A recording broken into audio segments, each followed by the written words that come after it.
भूकंप की वजह से तुर्की के 10 प्रांतों में हजारों की संख्या में इमारतें जमींदोज हो गईं। 35,000 से ज्यादा लोग मारे गए, लेकिन इनकी मौत का जिम्मेदार सिर्फ भूकंप नहीं है, बल्कि वो लोग भी हैं जिन्होंने ऐसी इमारतें बनाई जो भूकंप के झटकों को बर्दाश्त नहीं कर पाई। तो तुर्की में ऐसे ही मुस्लिमों की गिरफ्तारी हो रही है, उन्हें सलाखों के पीछे डाला भी जा रहा है। इस रिपोर्ट को आप देखिए।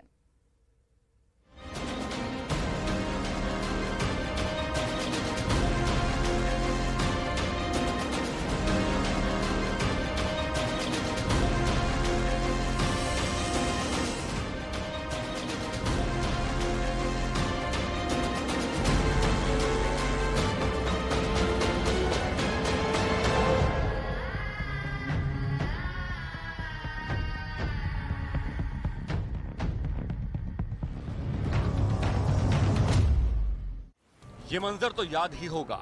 कैसे कोई भूल सकता है तुर्की और सीरिया में 7.8 तीव्रता का भूकंप आया और उसके बाद तेज भूकंप का एक सिलसिला चला।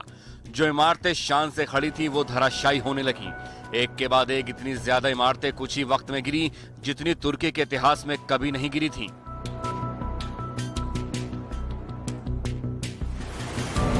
इनमें तमाम ऐसी इमारतें थीं जिनमें लोग रह रहे थे, परिवार रह रहे थे। वो सभी इमारतों के साथ जमींदोज हो गए। इमारतों के ढहने से हजारों की संख्या में लोगों की जान चली गई। अभी भी मलबों में जिंदगी की तलाश जारी है, लेकिन जिंदा लोगों के मुकाबले मरने वालों के मिलने की तादाद कई गुना ज्यादा है। टूटी इमारतों के नीचे से शवों के निकलने का सिलसिला लगातार जारी है। जिंदगी की उम्मीद धूमिल होने लगी है।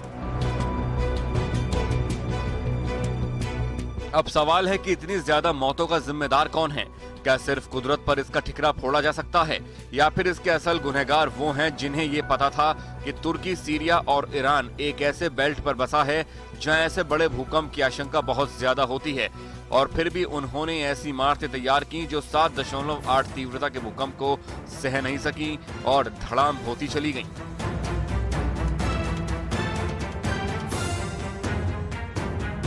तुर्की में 41,500 इमारतें ध्वस्त या क्षतिग्रस्त हुई हैं। अधिकतर इमारतें बनाने में नियमों की अनदेखी हुई है। इमारतों को बनाने वाले बिल्डरों की धरपकड़ शुरू हो चुकी है। शनिवार को 131 आरोपियों के खिलाफ वारंट जारी किए गए। तुर्की सरकार ने भूकंप अपराध ब्यूरो बनाया है। रविवार को 2 आरोपियों को गिरफ्तार किया गया।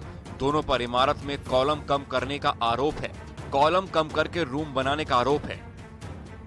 पिछले हफ्ते शुक्रवार को इस्तांबुल हवाई अड्डे पर एक ठेकेदार को देश छोड़कर भागने से पहले गिरफ्तार किया गया।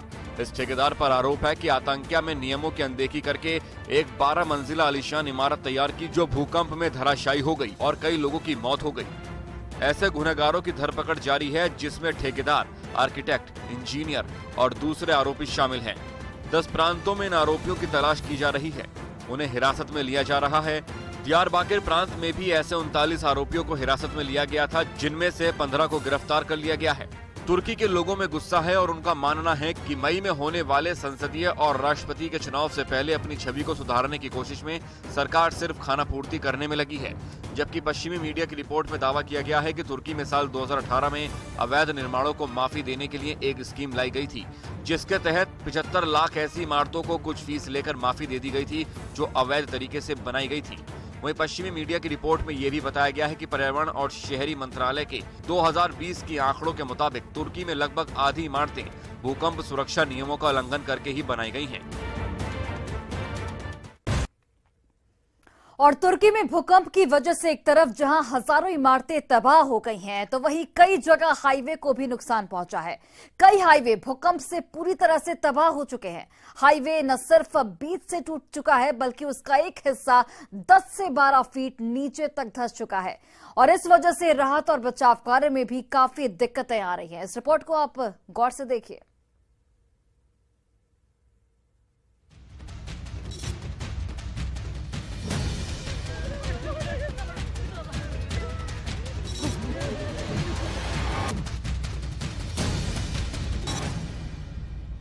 तुर्की में भूकंप से हाईवे तबाह,